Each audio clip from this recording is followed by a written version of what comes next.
Saya menyusul. Terima kasih Yang Mulia. Saya ada 3 pertanyaan kali ini. Kepada saudara saksi ahli, terus terang memang persoalan yang sangat serius di dalam persidangan ini adalah ada beberapa hal, terutama tentang kewenangan daripada Mahkamah Konstitusi. Oleh karena itulah kami mengajukan tadi ahli pertama Pak Khoir untuk membicarakan tentang dari tinjauannya dari secara teoritis, dan sekarang kita ajukan ahli sebagai ahli untuk mencerahkannya itu dari sudut pandang empiris. Ternyata memang tujuan hukum yang disampaikan oleh Gustav Rahbruch tentang kepastian hukum, tentang keadilan dan kemanfaatan itu sampai sekarang masih tetap bergejolak dan tidak pernah secara bulat mencapai titik temu, sehingga harus diambil sikap-sikap tertentu untuk hal itu dalam prakteknya. Persoalan tentang kewenangan berwenang atau tidak sudah jelas kita atur bahwa adanya pertentangan adalah kalau ada hukum positif yang sudah mengatur secara legalitas, apa masih memungkinkan Mahkamah Konstitusi bisa mengambil alih perkara tersebut. Sementara dalam perkara-perkara yang dulu seperti TSM, sebelum adanya Undang-Undang Pemilu yang 2017, Mahkamah Konstitusi telah mengambil suatu terobosan tentang TSM karena pada waktu itu belum ada undang-undang yang mengatur tentang TSM itu sendiri. Dan akhirnya sekarang TSM itu sudah diatur dan dimasukkan di dalam ketentuan daripada Undang-Undang tahun 2017. Nah, dengan diaturnya ini, saya ingin meminta pendapat dari ahli, dari sudut empiris. Apakah atau bisa nggak ahli jelaskan atau tunjukkan di dalam persidangan ini aturan yang mengatur bahwa sebenarnya memang Mahkamah Konstitusi tidak bisa memperluas kewenangannya sendiri. Karena konotasi secara teoritis tadi sudah dijelaskan ahli itu tidak dimungkinkan. Tapi saya mau melihat adakah yang pernah secara empiris ahli melihat bahwa dia tidak bisa memperluas kewenangan itu sendiri dalam mengadili perkara yang seperti ini. Itu yang pertama. Yang kedua, terjadi juga suatu pemikiran-pemikiran, termasuk juga yang didalilkan oleh dari pihak pemohon, tentang soal PJ. Seakan-akan bahwa penunjukan PJ-PJ ini dibuat sedemikian rupa untuk tujuan tertentu, yaitu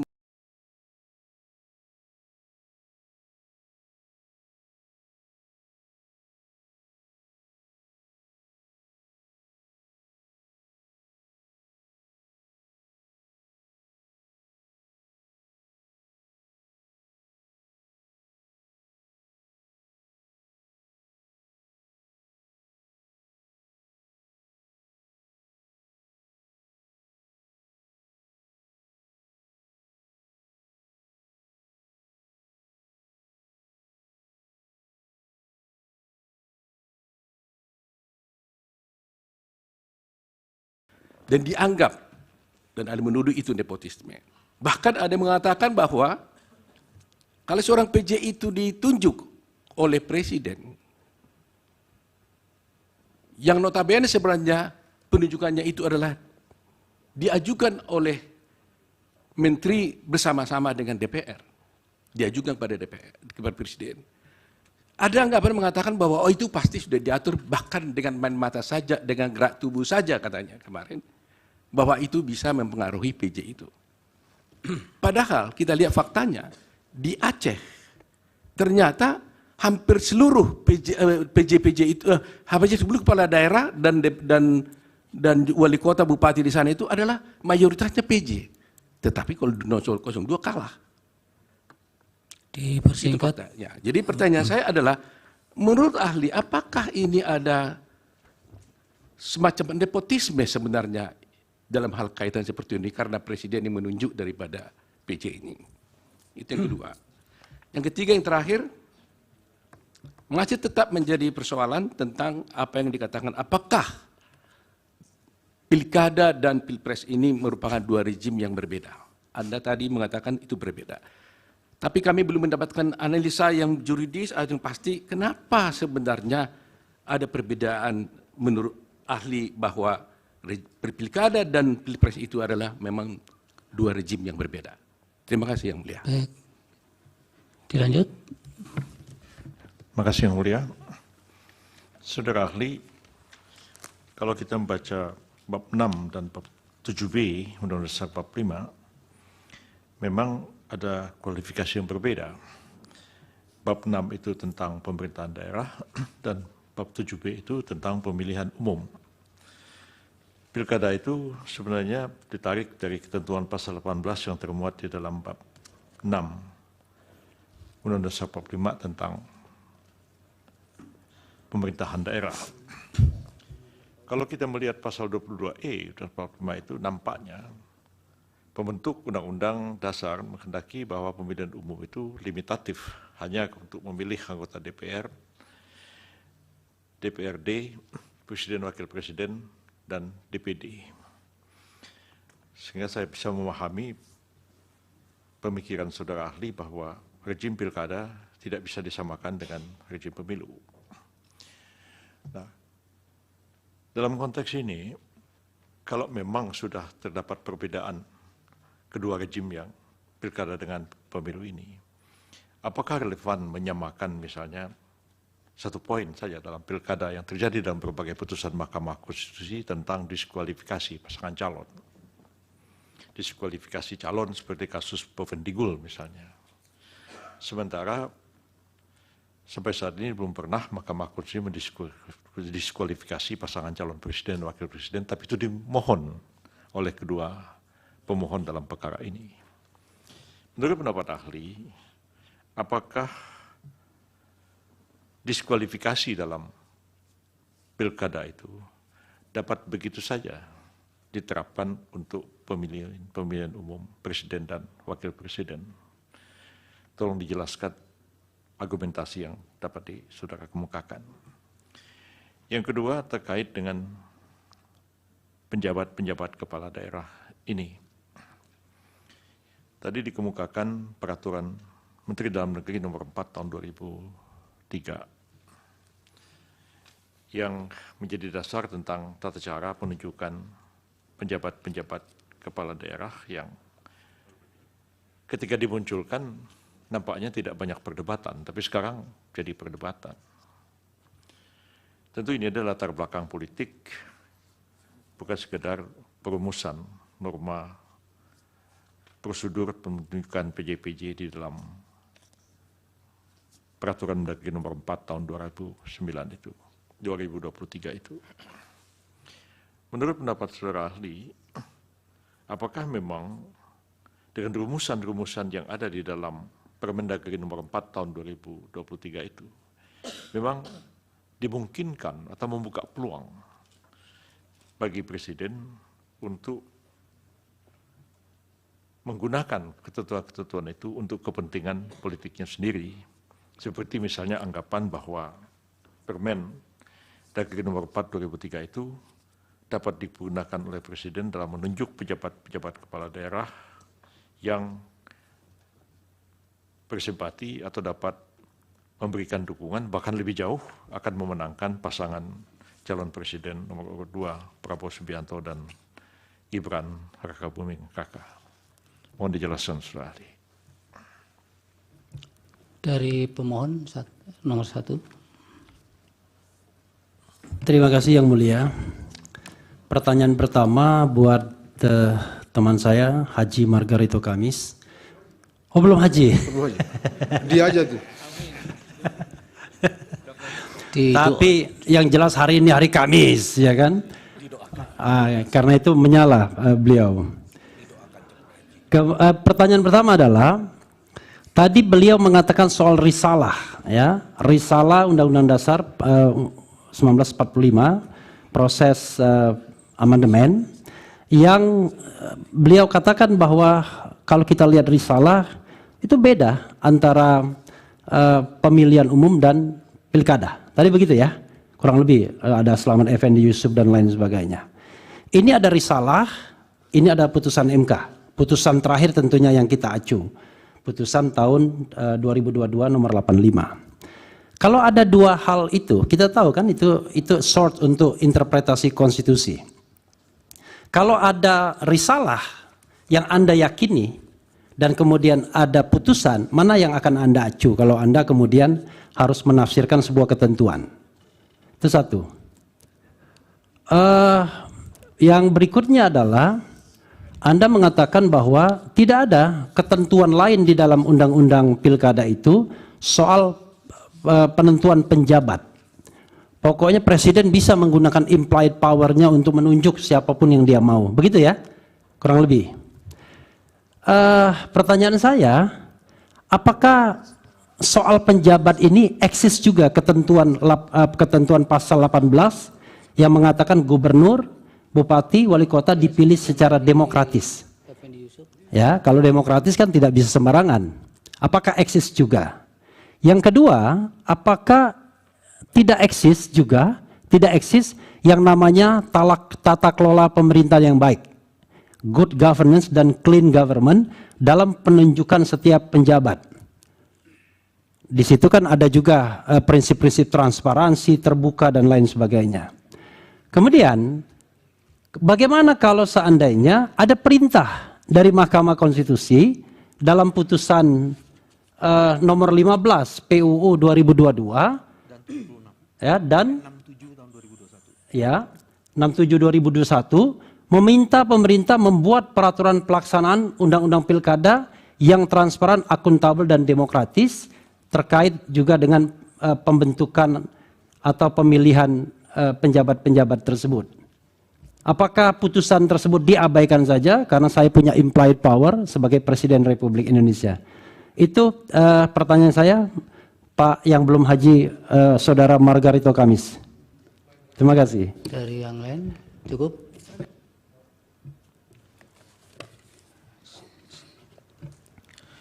Terima kasih Yang Mulia. Saya lanjutkan. Tadi Saudara ahli menyatakan bahwa pilkada itu tidak bisa disamakan dengan pemilu. Padahal Mahkamah Konstitusi itu adalah final interpretation of constitution, adalah tafsir final terhadap konstitusi adalah di Mahkamah Konstitusi. Baik dari putusan 55 sudah tegas Mahkamah Konstitusi menyatakan Mahkamah telah menegaskan bahwa tidak terdapat lagi perbedaan rezim pemilihan. Dalam perkara 85 pun ditegaskan bahwa tafsir atas UUD 45 yang tidak lagi membedakan antara pemilihan umum nasional dan pemilihan kepala daerah itu secara tegas. Kenapa masih ada perbedaan dengan tafsir yang sudah final dari Mahkamah Konstitusi? Itu pertanyaan pertama. Yang kedua adalah dalam penutup tadi seolah-olah mahkamah dipaksa hanya mengadili angka-angka. Karena ini berbeda dengan pilkada, berbeda dengan apa, padahal dari tradisi putusan Mahkamah Konstitusi dari pemilu 2024, 29, 2014, mahkamah juga mempertimbangkan hal-hal yang sudah bersifat kualitatif. Apakah forum ini akan memaksa kembali mahkamah? Apakah ahli memaksa mahkamah untuk kembali kepada mahkamah kalkulator? Apakah ahli akan memaksa mahkamah ketika kami menhujahkan, mendalilkan fakta-fakta ada pelanggaran serius terhadap konstitusi?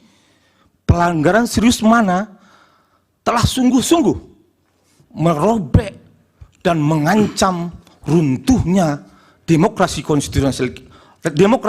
konstitusional kita. Yang mulia, saya ini adalah pelaku 98. Pertanyaannya Pak Wakil. Pertanyaannya adalah banyak penyimpangan hari ini terhadap spirit reformasi di depan mata adalah terjadinya mobilisasi struktur kekuasaan dari tentara, polisi. Pertanyaannya apa ini? Pertanyaan adalah, apakah Mahkamah Konstitusi dibiarkan ada pelanggaran yang amat serius terhadap konstitusi, ancaman terhadap demokrasi konstitusional kita? Apakah kemudian ancaman dari kampus-kampus untuk pengadilan jalan atau kita biarkan?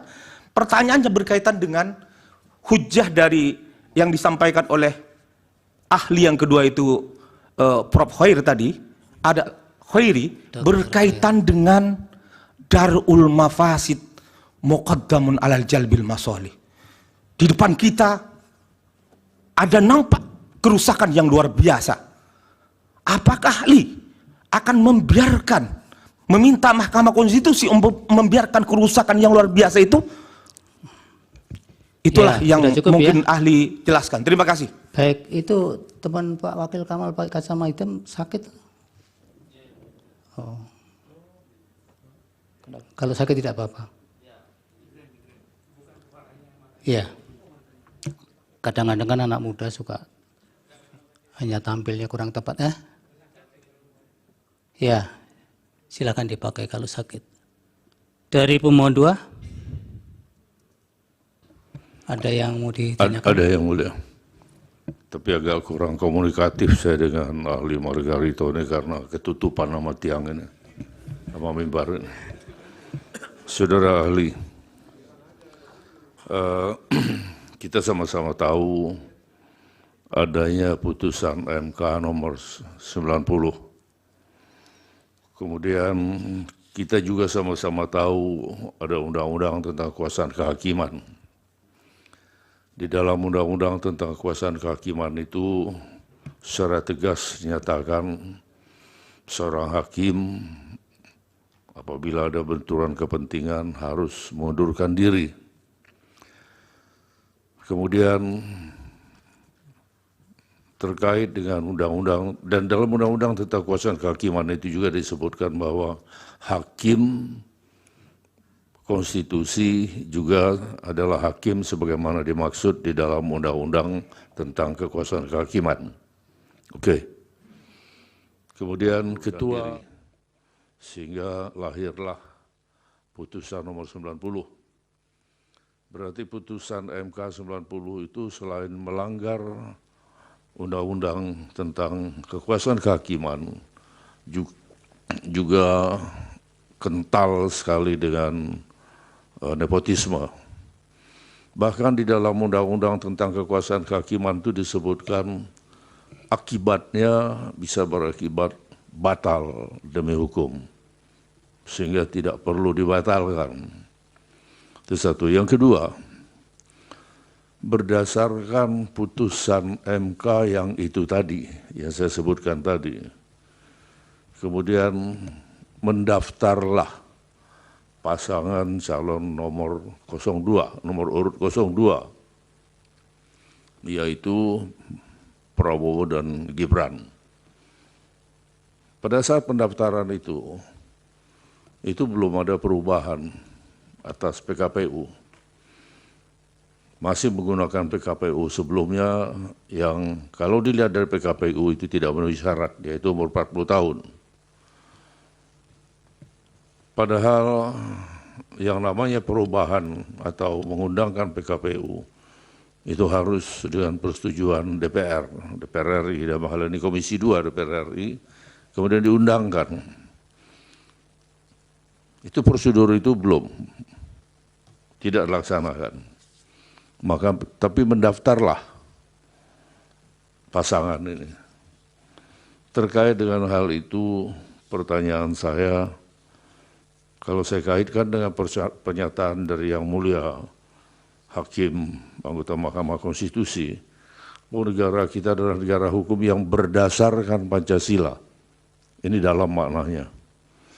Apakah saudara menganggap pendaftaran ini sah? Atau tidak boleh didiskualifikasi dengan berbagai alasan yuridis yang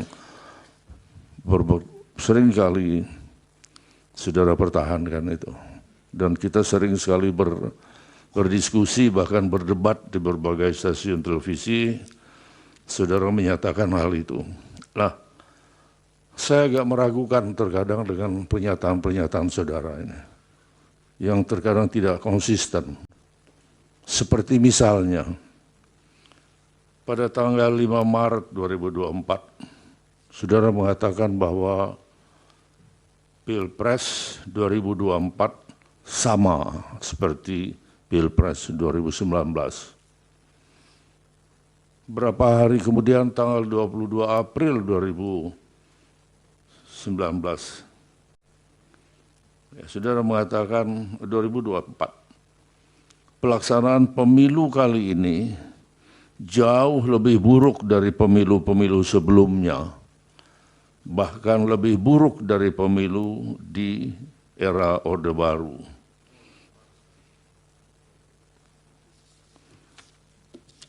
Ini salah satu pernyataan-pernyataan saudara yang sering bertolak belakang, ya.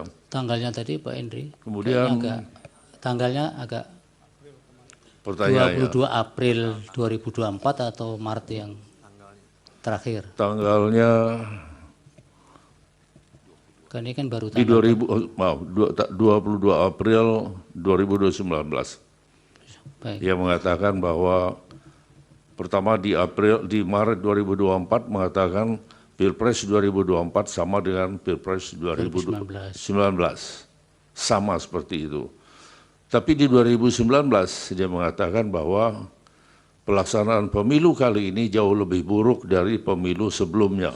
Bahkan lebih buruk dari pemilu di era Orde Baru. Artinya, kalau kita lihat di sini, bahwa pemilu sekarang ini masih jauh lebih buruk. Iya. Ya. Oke. Lanjutkan. Tadi hanya salah penyebutan tahunnya. Baik, saya lanjutkan.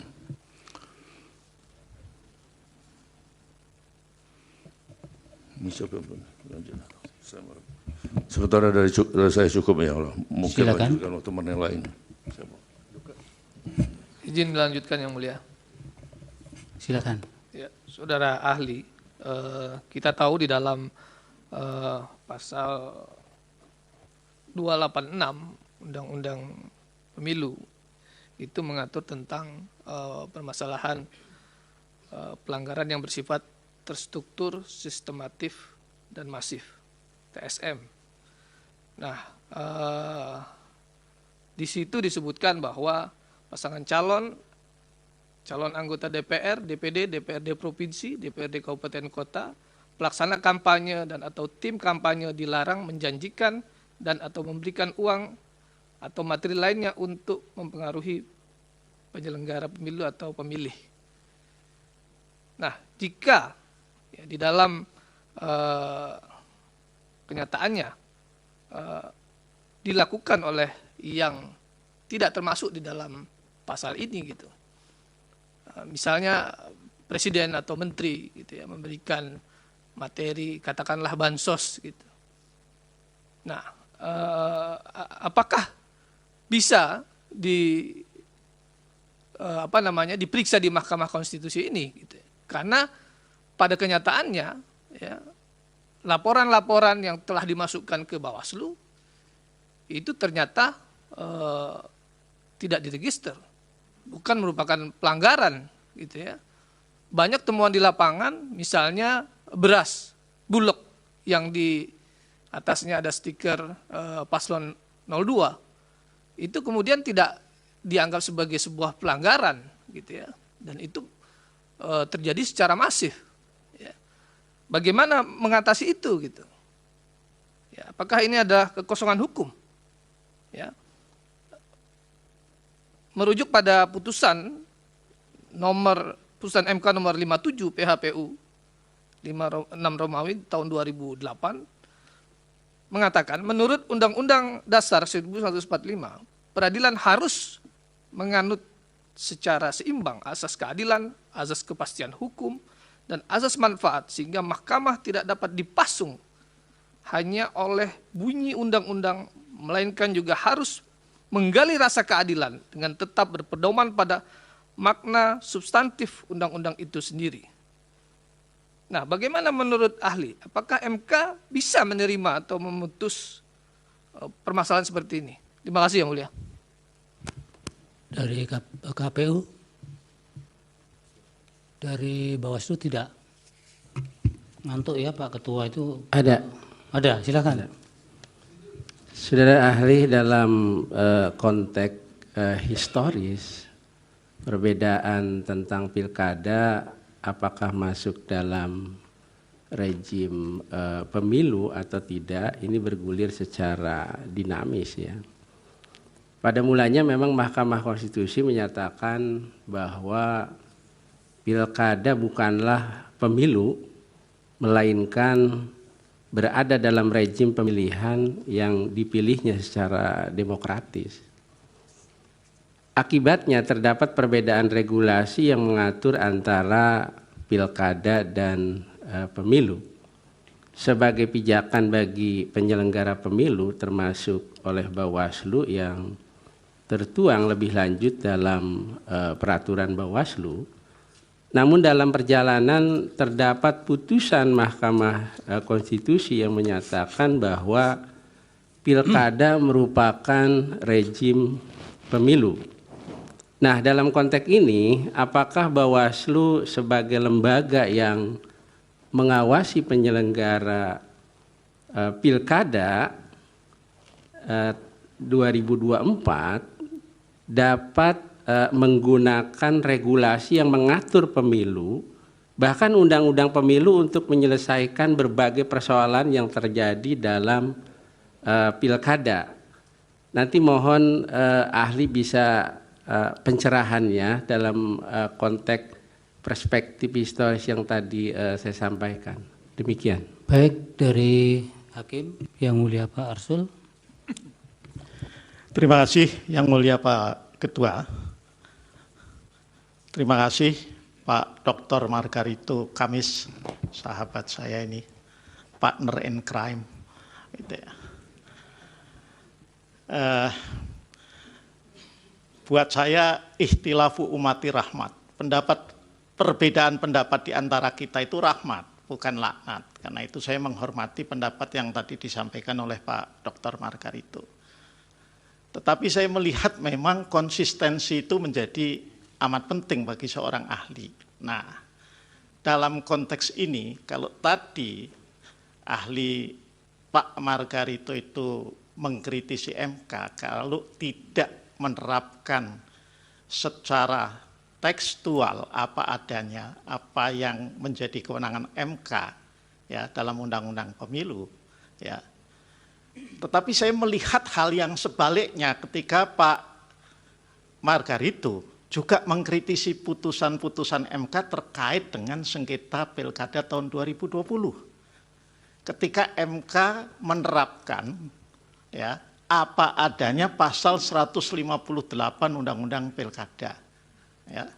Yang itu kemudian ini bisa dibaca saya kira di berbagai media ya.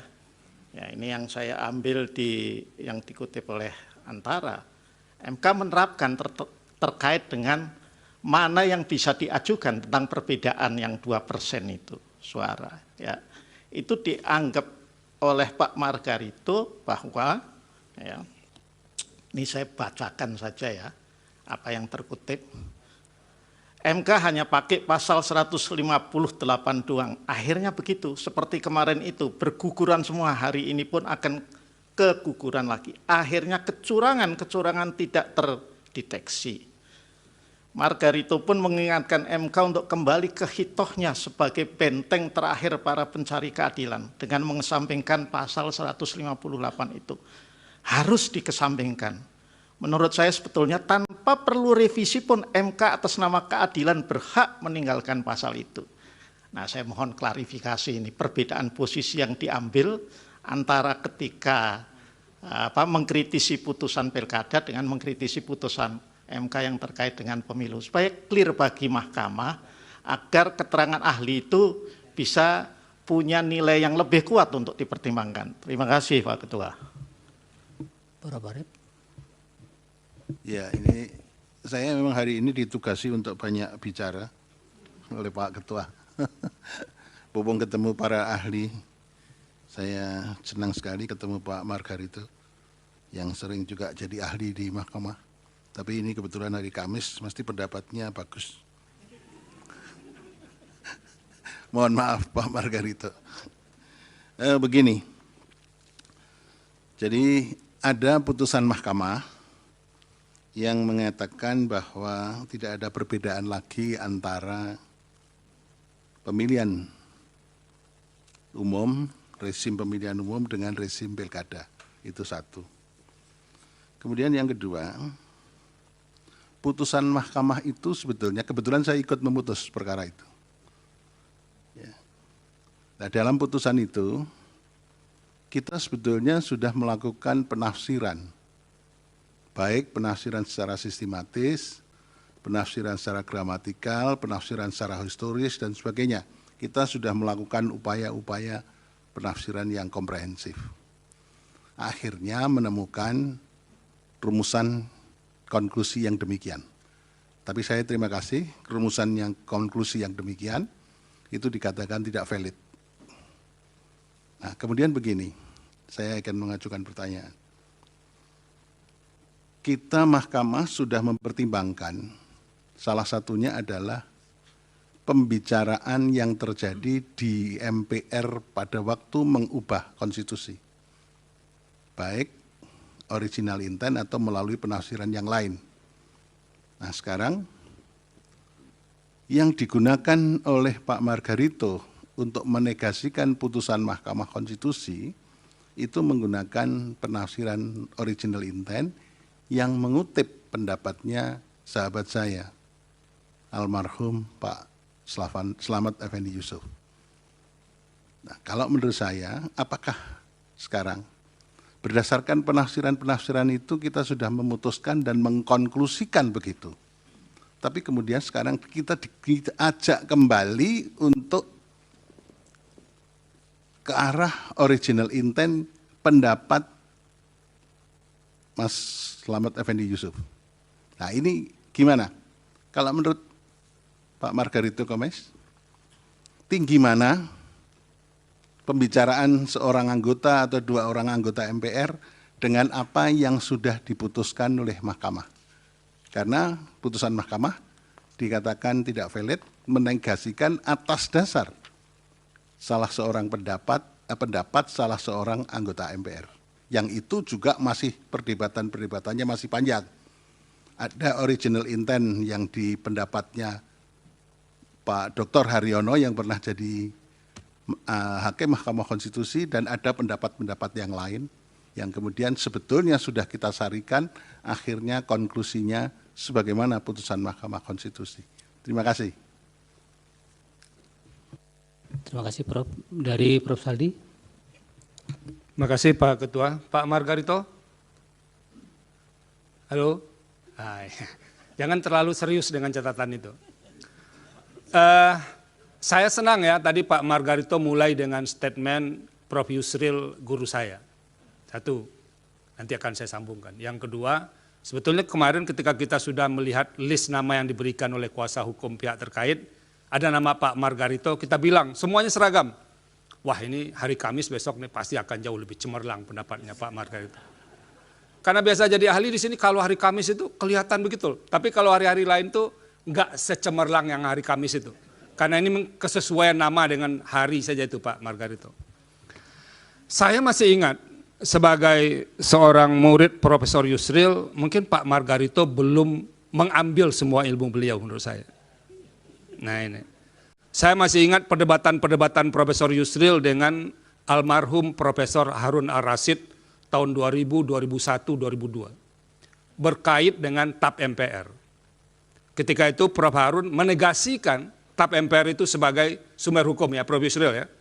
Prof. Yusril mengatakan begini, betapapun hebatnya seorang ahli, tapi kalau ada norma tertulis, ada putusan pengadilan, maka pendapat ahli itu menjadi gugur kalau dibawa dalam konteks hukum. Nah oleh karena itu Pak Margarito, ini ada putusan pengadilan loh, yang dikatakan tidak valid, dan itu mungkin nanti Pak Margarito selesai ini nanti datang lagi ke Prof. Yusril untuk menuntut ilmu beliau secara khafah begitu, kalau dalam konsep agamanya. Terima kasih Pak Ketua. Cukup ya? Silakan Pak Margarito.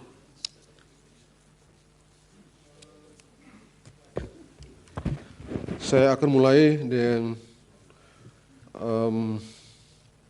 pertanyaan dari pihak terkait. Pak Oto, saya mulai dari situ ya.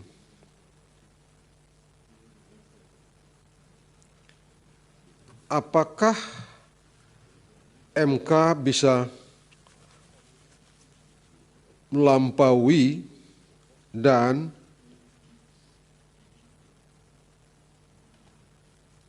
kewenangan yang sudah diatur oleh Bawaslu, bisa sudah diatur dalam apakah kewenangan-kewenangan yang telah dibagi kepada termasuk kepada Bawaslu bisa diperluas oleh Mahkamah Konstitusi dalam kasus Akuo. Saya berpendapat tidak. Yang sudah dibagi,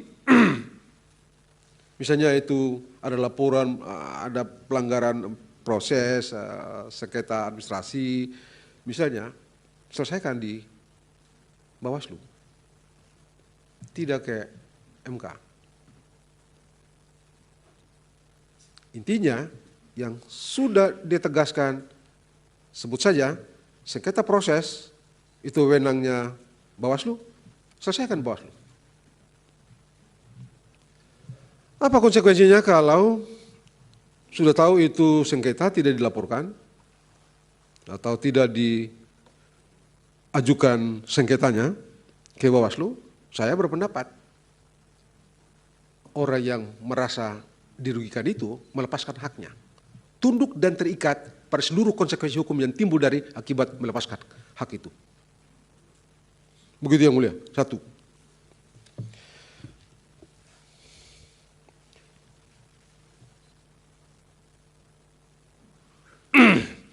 Yang kedua, apakah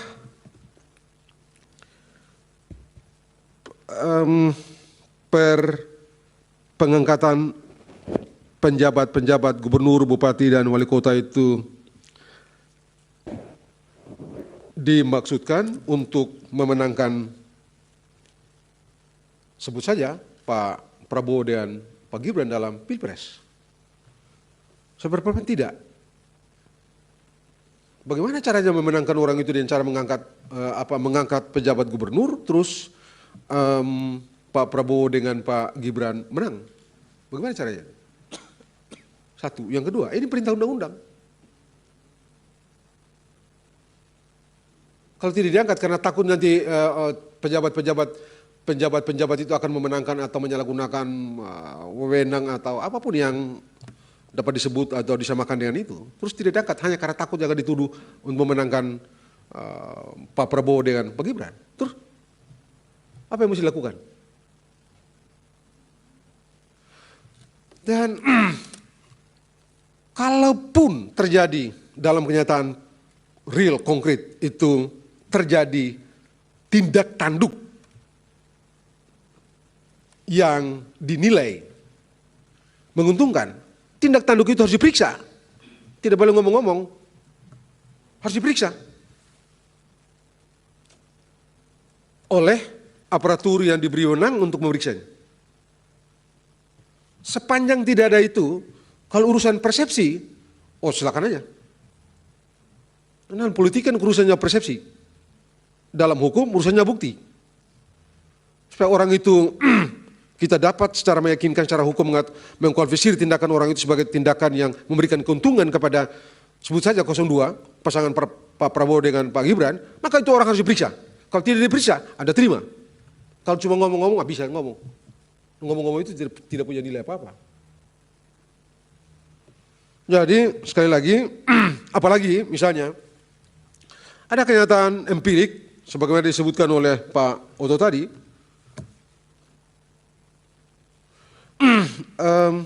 di dua tempat, di Aceh sama di Sumatera Barat, kampungnya Profesor Saldi ini, kalah itu Pak Prabowo, kalah juga si Gibran tuh, kalah juga Pak Gibran. Karena apa memang di kampungnya Profesor Saldi sana tidak ada pejabat? Apa tidak ada? Ada juga. Maka mereka bilang lebih banyak lagi. Coba, bagaimana coba menjelaskan itu? Ada satu hal yang bersumber dari hal yang sama, tapi outputnya berbeda. Jadi ini mesti ada urusan ini memberikan keuntungan berpihak kepada pasangan calon nomor 2, tidak bisa diomongkan saja. Kalau itu ditemukan ada tindak tanduk yang dinilai dengan penelaran yang logis menyimpang, periksa itu orang. Undang-undang memberikan kewenangan itu kepada semua orang. Kalau tidak dilakukan itu, maka orang itu harus dianggap menerima kenyataan itu, tunduk pada seluruh konsekuensi hukum yang timbul dari melepaskan hak itu. Begitu yang mulia.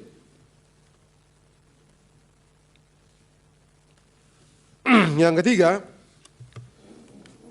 ini sekaligus dengan Pak, karena secara substansial ini relevan dengan pertanyaan yang mulia Profesor Arief. Ini soal pilkada dan pemilu ini. Saya tadi berpendapat, pilkada dan pemilu itu dua rejim yang berbeda. Sejauh yang saya mengerti, Prof. Arief, hukum dalam setiap perkara adanya di amar, bukan pertimbangan. Suka atau tidak, senang atau tidak, hukum dalam setiap perkara amar, bukan pertimbangan.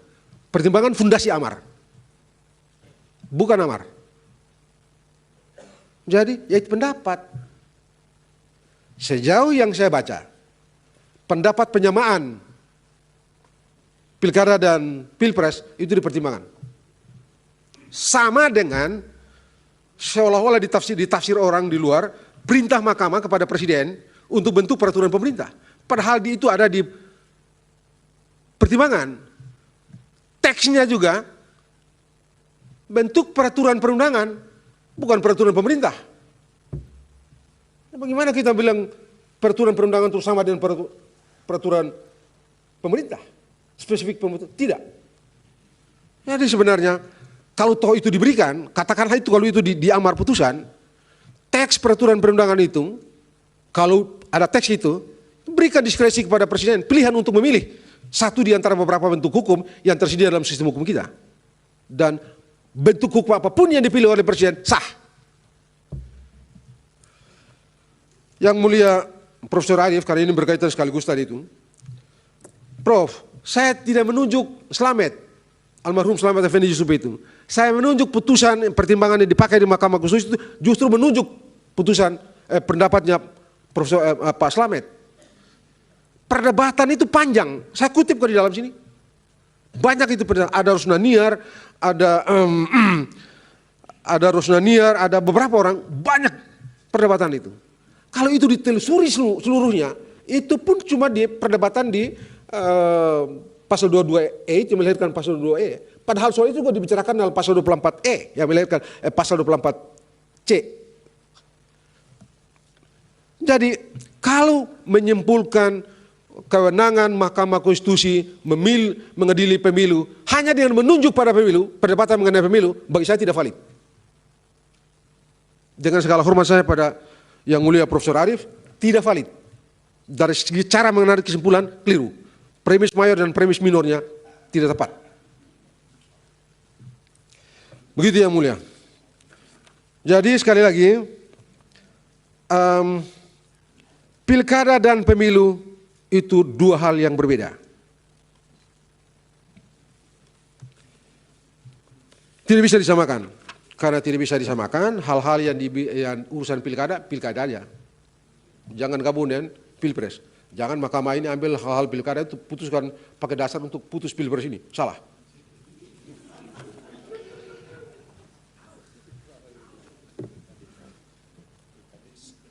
Oh, nanti, nah itu dia, jangan-jangan satu waktu ini pemilihan kepala desa dibawa juga ke sini. Kan celaka juga kita nih. Dan itu apa? Saya supaya mahkamah ini betul-betul top.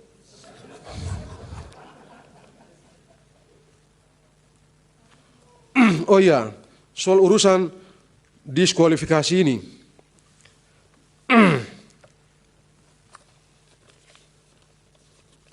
Apakah mahkamah ini bisa mendiskualifikasi pasangan calon. Sebagai orang hukum, apa dasarnya? Apa dasarnya? Orang itu tidak memenuhi syarat? Ataukah pelanggaran-pelanggaran itu sedemikian kacaunya dan tidak bisa dibicarakan? Konkret, bawa ke sini buktinya. Saya tahu di pilkada, di beberapa pilkada saya jadi ahli, memang sempat diperiksa itu beberapa hal yang sebenarnya masuk dalam proses diperiksa di sini, tapi itu konkret. Saya tidak usah sebut yang spesifik. Satu pilkada pada waktu itu dalam perhitungan di KPU itu rusak semua itu C1 itu tipex double tipex sudah diprotes di KPU sidang itu, di sidang di rekapitulasi KPU masa bodoh di sini dipersoalkan. Bagi saya logis. Itu pilkada. Ada dasarnya, ada peristiwa konkret yang menurut akal sehat logis untuk dicek.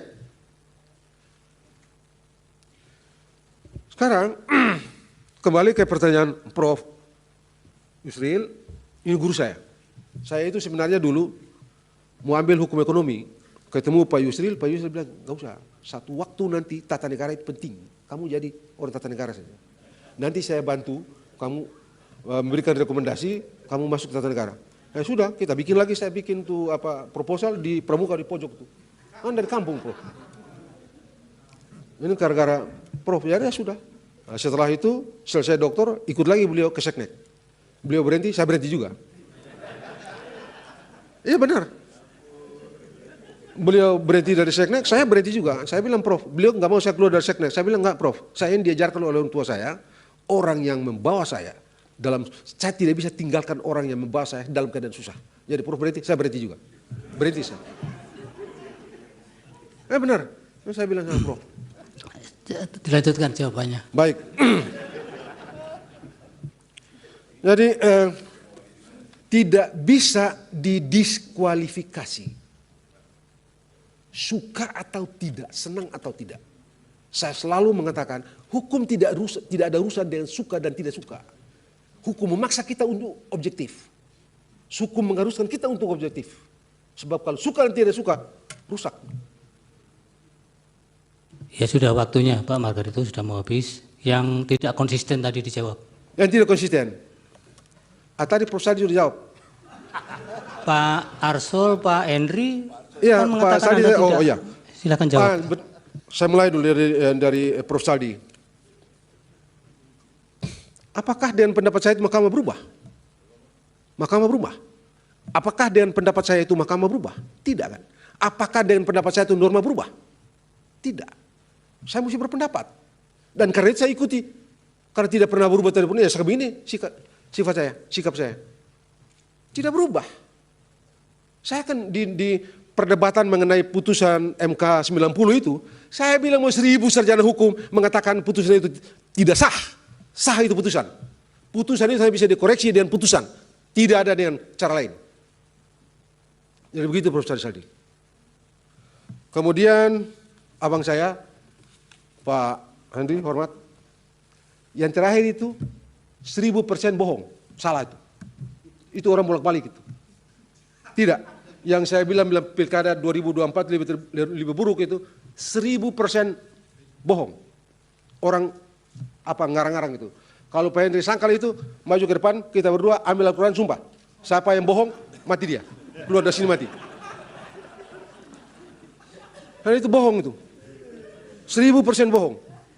Tidak. Ya, kalau saya bilang pemilu 2024 itu jauh lebih baik dari pemilu 2019, betul. Kalau itu tidak perlu disumpah. Tidak perlu disumpah, ada itu. Kemudian tadi yang terakhir ya Pak Kamal tadi. Pak Kamal tadi, begini, urusan negara hukum demokratis naik dan turun itu urusan persepsi. Sangat persepsi. 2019 juga kami juga berpendapat sama ini. Negara ini tenang-tenang aja nih. Ini soal persepsi aja. Demokrasi, pemilu ini akan begini-begini, demokrasi akan runtuh. Enggak lah, tidaklah. Ada pemilu jauh lebih buruk, tapi tidak seperti ini.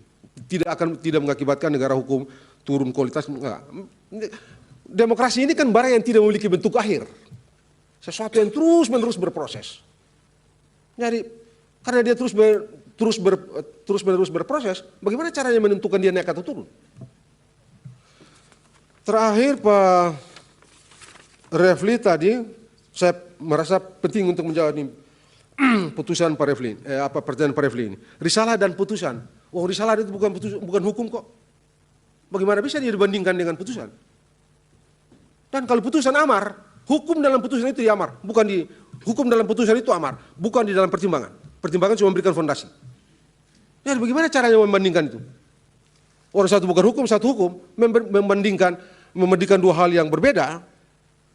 Tadi Hair sudah bicara. Tidak masuk akal. Menyamakan dua hal yang berbeda juga tidak masuk akal. Jadi saya kira pertanyaan juga ya.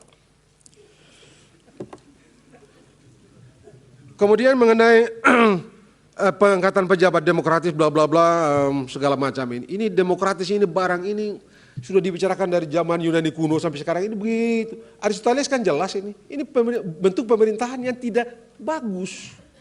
Ini sebabnya di perdebatan pembentukan konstitusi Amerika Serikat orang tidak bicara mengenai demokrasi, orang bicara mengenai republik. Ini barang busuk ini. Demokrasi ini. Coba lihat aja kita yang belajar-belajar ilmu tata negara ini. Kemudian bagaimana dengan putusan MK? Sekali lagi, putusan MK dia menjadi hukum norma imperatif harus berlaku, yaitu kalau amar. Menurut tidak. Bagi saya prosedur cara menemukan calon gubernur, calon pejabat gubernur, pejabat bupati, pejabat wali kota yang diatur dalam Permendagri nomor 4 2003 itu akuntabel, beralasan dipakai, dia harus dianggap legitim, demokratik dengan semua definisi yang mungkin kita berikan padanya. Bagaimana dengan putusan? Saya kira sudah semua Bang Kamil Kamal, saya kira tidak ada yang tidak ada yang terlalu. Oh terakhir, saya kira penting untuk tadi satu pertanyaan tadi Pak Henry tadi soal putusan nomor 90 yang begini. Saya mau singkat aja nih. Kalau mau sederhana, ada atau tidak ada PKPU yang mengatur syarat itu, tetap saja ada syarat. Mengapa? Karena syarat itu diatur dalam Undang-Undang 7/2017. Dan dalam ilmu hukum, saya cukup percaya, Bapak-Bapak yakin, Bapak-Bapak tahu, kalau dasar hukumnya berubah. Syarat itu diatur dalam pasal 169. Pasal itulah yang diuji di sini. Dan diberi tafsir berbeda. Hukumnya berubah, dasarnya berubah. Hukumnya berubah. Kalau tanya bilang itu belum bikin PKPU dan segala macam terus pendaftaran Pak Gibran, pasangan Prabowo Gibran itu tidak sah. Banyak sekali yang tidak sah di Republik ini, Pak. Banyak sekali. Mahkamah Konstitusi ini 2 hari menjelang putusan, menjelang coblos pada waktu 2009, bikin putusan pakai KTP kan, Pak Rusani, berubah putusan, KPU ubah tuh putusan? Tidak. Pak Yusril dulu uji undang-undang imigrasi, turun selesai, beres, sah. Bang Magdir uji undang-undang soal sumber daya yang lain diputus ini, langsung berlaku kok. Tidak ada. Jadi sudah, kan Pak. yang paling pokok begini, di undang-undang dasarnya berubah, hukumnya berubah, dasar hukumnya berubah, pendaftaran sah. Kenapa tidak disengketakan? Sudah kalah baru ribut. Sudah ya, Kan waktunya nggak fair sudah habis juga. Pak Nggak, saya kira Margarito. itu. Jadi Satu lagi yang mulia, saya punya jawab. Yang mulia, tadi pertanyaan dari yang mulia Hakim Arsul Sani belum jawab berkaitan dengan konsistensi ahli. Oh iya. Ya, penting saya kira untuk dijawab itu. Sudah tadi. Kan tadi Pak, jawab oleh siapa? Jawab oleh Prof. Sali tadi. Saya punya yang mulia. Yang dari pemohon 2 yang 286. kedua tadi, coba diulang lagi supaya cepat, singkat saja. Ya, adanya kekosongan hukum di perkara TSM itu. Tidak, Yang saya tidak pelakunya- menganggap ada kekosongan hukum. Sama sekali Ya. tidak menganggap ada kekosongan hukum. Baik, karena ahli itu kadang-kadang kalau tidak yakin melipir-melipir ditinggal itu. Nah, yang digas itu yang betul-betul dia kuasai itu. Itu ahli di mana-mana begitu. Ah, ini Pak Toyo juga ini.